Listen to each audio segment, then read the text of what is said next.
Hey everyone, welcome to my GarlicOS review for the RG35XX. A few little notes and disclaimers before I begin. This video is a companion piece to Retro Handheld's and Retro Gamecore's setup guides. I was knee deep in making notes. I was planning to do a setup guide when they released theirs, and so I've skipped that part of my video and I've just moved on to my advice and notes on getting the best out of this operating system as it stands right now. And so all of those things they didn't touch on, so that should be helpful to you. Remember to support Black Seraph, the developer behind this. I put his Patreon link in the description below.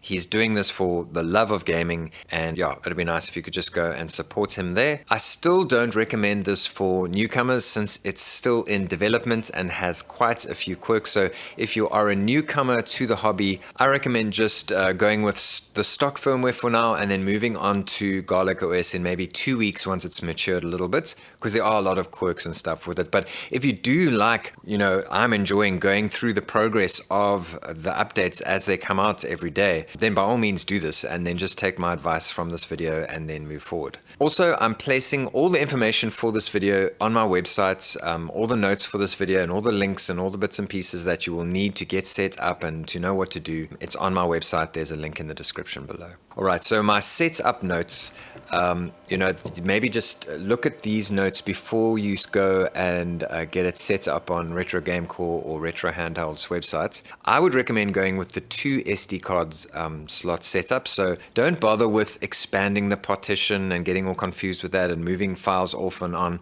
Just set up the firmware, flash the firmware to this card, and then copy the ROMs folder file system over to your FAT32 SD card. I recommend a 64 gig card for this machine. Copy all your ROMs partition folder from here over to here and make sure this is a FAT32 card. So that's my guide.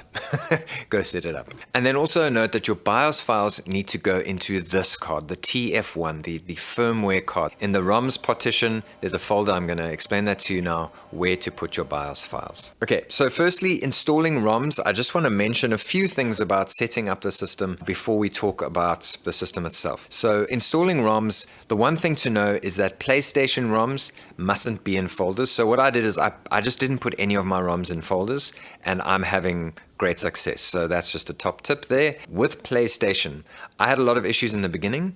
I don't have any issues with PlayStation now. Even with gameplay, I'm playing all sorts of different games and I'm using .chd files. I tried .q, I tried .bin, none of them really worked. Black Seraph says some of them will, but .chd for now is the way to go. And then installing your BIOS files, remember to put the Neo Geo BIOS file into the Neo Geo ROMs folder. That's just something that you always need to do. And then copy your BIOS files over to the ROMs partition in the firmware SD card. I'll put the info on the screen now. So go to CFW RetroArch.RetroArch, it's a hidden folder, system, copy all your BIOS files into that system folder. If you can't see the hidden.retroarch folder, just go to the top of your window and click on View, Show, Hidden Items.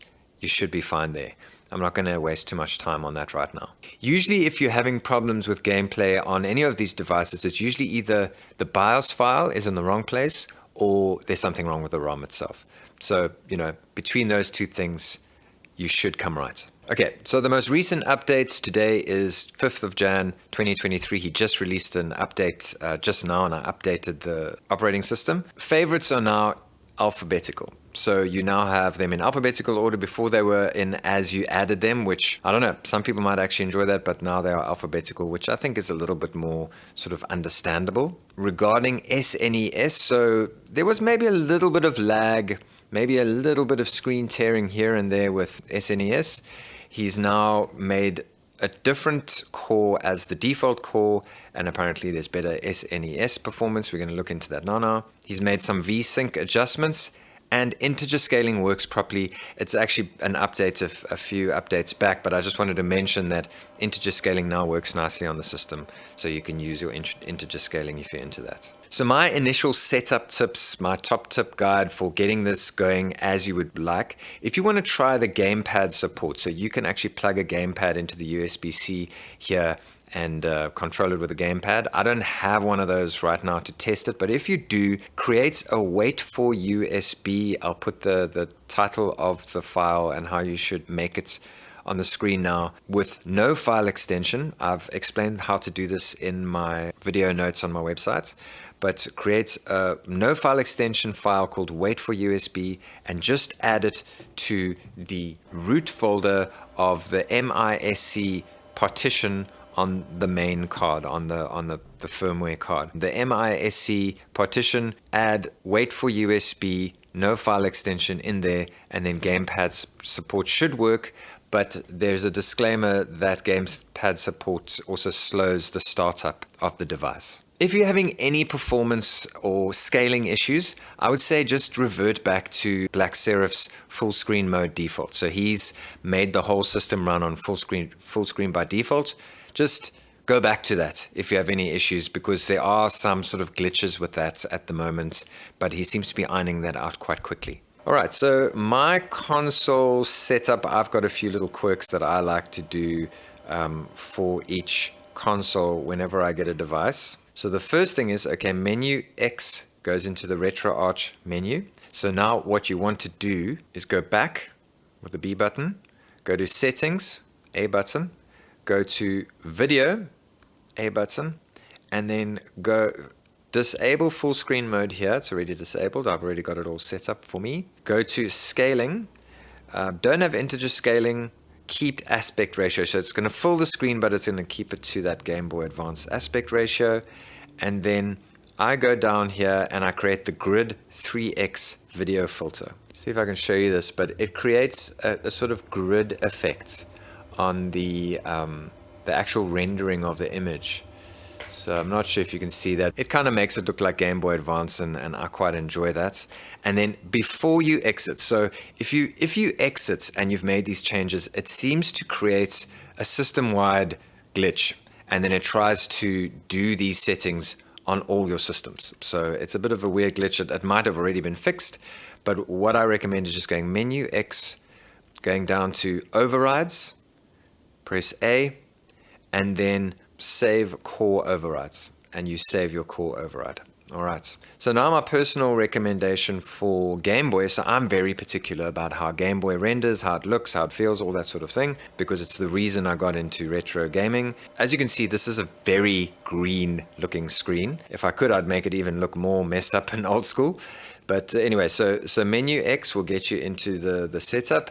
We go B, back, we go down to settings, we go to video, we go to full screen mode, we disable full screen mode, we go to scaling, and we say integer scaling. I like the black bars and everything. I like it to be the way that it was on the original Game Boy. If you don't want integer scaling, just disable it and put keep aspect ratio on, and then go down to video filters and say Game Boy 3X _ DMG, and that is going to give you my old messed up looking Game Boy. And then before you exit, so this is very important, menu X, go down to overrides. So this is a bit quirky now because Game Boy and Game Boy Color use the same core. So you can't say save core overrides because it's going to put that filter over your Game Boy Color games as well. You need to say save content directory overrides so that it saves it to this directory, this group of ROMs that we've put in this folder. And so we say save content directory overrides, and that will preserve this and won't mess up our Game Boy Color games. And then the other system I like to have a particular look and feel is Game Boy Color. So if I just go in here, you can see I've already got integer scaling on. And so I go to settings, video, go to full screen mode, switch it off, go to scaling, put integer scaling on, and the grid, the video filter that I use is Grid 3X. And so that's what I use, and then I go to my quick menu, I say overrides, and I say content directory overrides. Just the thing about this is it is quite difficult to undo this. So once you have it set, just make sure you choose the right thing, content directory overrides, save it, and then you'll have your settings as you want them. Okay, so the next thing is how to make it look purple. So you'll notice that this looks like OnionOS. It doesn't look like the GarlicOS that you've seen on the other videos. The reason is I downloaded OnionOS from the GitHub page. I went to the code section and I downloaded that zip file, and then I went to the static folder, I went to the build folder, and then inside that MIU, then app, then skin. I took all the images from that skin folder except for charging and power icons. So anything that says charging or power, I didn't take any of those images. Drag them all over to the ROMs partition of your TF1 card, the card with your firmware. Dragged it over to the ROMs partition. The folder is CFW skin. Drag those images into that skin folder and replace the files. That's it. Once that's done, you have this OnionOS theme, and it looks pretty cool with the purple. It's not perfect. The text is a little bit close to, well, it's actually on top of the icons, so it's overlapping, so that's not nice. And then the A and B buttons here are a little bit lower than the other two. So other than those two quirks, I'm quite happy with this. And then also this color doesn't match, but I'm sure if I really got into it, I could change the color. But that's how you get the OnionOS theme with GarlicOS. For now, I'm sure themes are going to come soon. All right, so hotkeys. I do find that hotkeys can be a bit fiddly for the reason that he has used the menu button both as the exit button from a game and the hotkey enable button. What that means is to do a hotkey. So hotkey is one button plus another button. You have to start with menu and then press another. And so it does cause an issue because when you're in a game, exit is menu. Sometimes it's one press, sometimes it's two. So already that is a bit of an issue because it's supposed to be a single press and sometimes it's a double press to exit a game. And then once you are in a game, menu and volume is the brightness. So you'll see here that'll increase and decrease the brightness of the screen. I do find brightness needs to be a bit lower. So we need one more low setting to play in a dark room at night, because all of us guys play in bed while our wives are sleeping.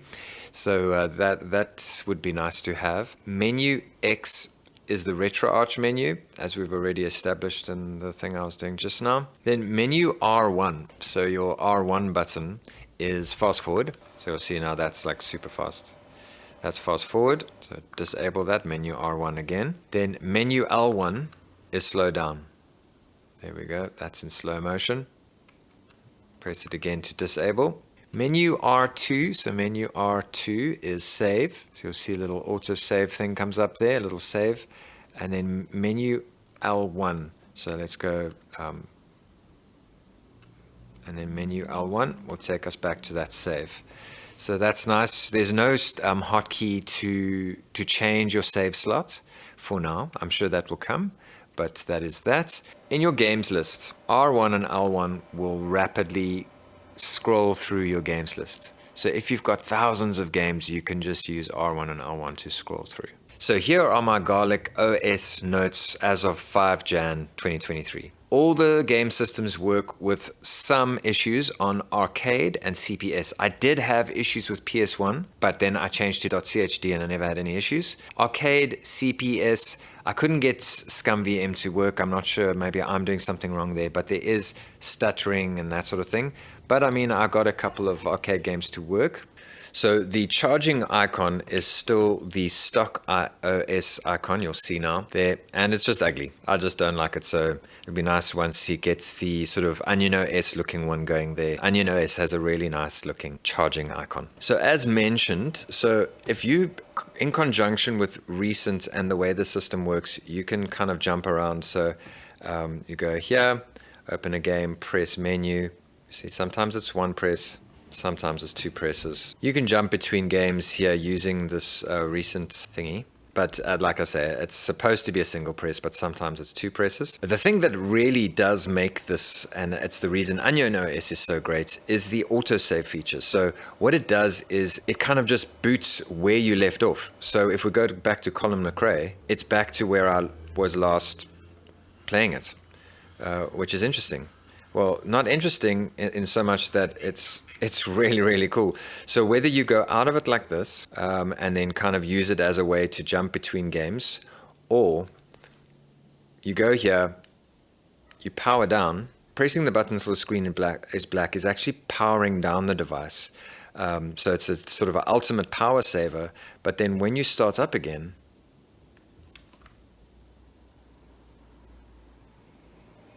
it boots straight back into the game that you were last playing, which is just a fantastic feature. So you've got almost like a cartridge mode. When you open it up, it starts playing the last game you were playing, and it just starts up where you last left off. And so that is just a fantastic feature, because now the more I'm using it, the more it's got these little save states everywhere, and it's just starting up wherever I left off on that game that I was busy fiddling around with. It's really cool. That is a beautiful feature, and it's the reason it makes OS so great. It's the reason GarlicOS is going to be the go-to operating system for the RG35XX as well. So I do find the timing on these buttons is a bit weird. Sometimes I have to press this a little bit longer to power it down. Sometimes it's quite quick. And so I do find sometimes I press it too long, and then I end up restarting the device, which is not actually what you want. So the timing on the buttons is a bit strange, and I think it has something to do with the same reason this menu button also has to double press sometimes instead of a single press to get it out of a game. I'm noticing now as I do this, because I was trying to figure out what the problem is. The volume, I thought it was saving the volume per game, but what it seems to be doing is simply resetting the volume to be at sort of 2 notches up. Now it's not doing it. But then every now and again you'll go into a game. So let's say I turned the volume off here, and I went out, and then I went into Top Gun. Then all of a sudden Top Gun plays with volume. There you go. So suddenly the volume is on. So I don't know if it's saving where the volume was as the save state was. So I think maybe Black Serif just needs to make sure that the save state doesn't save the volume, because that's, I think, what's happening right now. And then, as I mentioned, not all PS games work yet. So if you don't have .chd files, you're going to struggle. I got .chd files going on here, and I'm actually having a brilliant time playing PS1 games on this device. It's even without an analog stick, and with these sort of suspicious trigger buttons, it's a lovely PS1 device. It really is cool, and I'm having quite a bit of fun with it. And then another thing is the battery drain needs to be rated properly. So at the moment it just drops. So you'll have full battery, and then all of a sudden you nearly got no battery. It's better than previous iterations of GarlicOS, but Black Serif did say he needs to spend some time on that. That takes some time to get the I'm guessing there's some sort of little algorithm that runs that, and he needs to sort that out. Then the other thing that I have noticed is when I'm in a menu, so there, like it just one press is taking me through to. I think what needs to happen is the timing of a button press. There's a thing that you do in coding that stops over pressing. I think that needs to be set. I think, because it wasn't happening in stock. So that is a little quirk that bugs me. There's no Boxart right now, so you can't, even if you do scrape Boxart, it's not going to work. And then for your ROMs, so if you are unsure of the folder system and how it works, it uses the same folder system as OS. So if you go over to the OS GitHub page, their BIOS files and folders and all the information about the ROMs and the ROM sets and all that is the same. So you can use the information from the OS GitHub to help you get the setup. But I have put in my notes on my website, I have put a grid with the system and the folder that it's assigned to. I've put that all on my notes. Okay, so let's get into a little bit of gameplay and performance. Arcade, The Simpsons was a little bit laggy. The audio was laggy, but the gameplay was fine. Super Street Fighter 2 was fine. Teenage Mutant Ninja Turtles, quite laggy with gameplay and audio, so a bit of issues there. Cadillacs and Dinosaurs played quite nicely on CPS1. Final Fights played nicely. Ghouls and Ghosts played fine. The thing I did run into a problem with is NES. Noticeable screen tearing, but there wasn't screen tearing yesterday, so I'm giving the benefit of the doubt. This is probably going to be fixed, but at the moment, quite a bit of screen tearing on Adventure Island. Battletoads had a few little artifacts here and there. Darkwing Duck, which I never have issues, had quite bad screen tearing. And then I moved over to Gameboy, which was fine. Street Fighter Alpha on Game Boy Color seemed fine to me. Wario Land was cool. And then Game Gear seemed fine. You know, I played Aladdin on Game Gear and there wasn't any issue. I didn't want to spend too much time there. Sonic the Hedgehog on Sega Master Systems was good. Alex the Kid on Sega Master Systems was good. Blazing Star, Neo Geo, very good. Pretty much all the way through Neo Geo, it just worked fine. New Adventure Island on PC Engine, I noticed some noticeable screen tearing. So there's definitely an issue with the system because I never have issues with PC Engine. Aladdin on SNES, I got some screen tearing. Contra 3 was good. Contra 3 Alien Wars was good. Donkey Kong Country 3, it was good performance, but a little bit of screen tearing, a little bit of artifacts here and there. Super Mario World 2 Yoshi's Island is always a good test. The intro, there was no stuttering, but then I started to see little artifacts on the screen as it was playing. So across the board, I'm seeing weird things happen, and so I think this is something that can be fixed or will be fixed soon because it was better yesterday. PS1 is where the system actually shines at the moment. I'm having a really good time playing Colin McRae 2.0. I found Top Gun, a game that I used to love, and it's working very well. Tony Hawk Pro Skater 4, I'm terrible at this game, but I love playing it. Overall, I'm having a good time playing PS1 games. Okay, so the huge pros of the system right now is that it's got that autosave. So no matter where you launch in and out of the system, it's going to start where you left off. So the more you use the system, it's going to remember where you were in each game and just starts up where you left off. So you don't have to deal with, you know, those long intros with games and all that. So that is the main draw card right now. It's a nice, neat operating system compared to stock OS, but at the moment, the downside is performance. It isn't perfect, and so we need to wait a couple of weeks until we get 100% performance on the system. Thanks so much for watching. See you in the next one.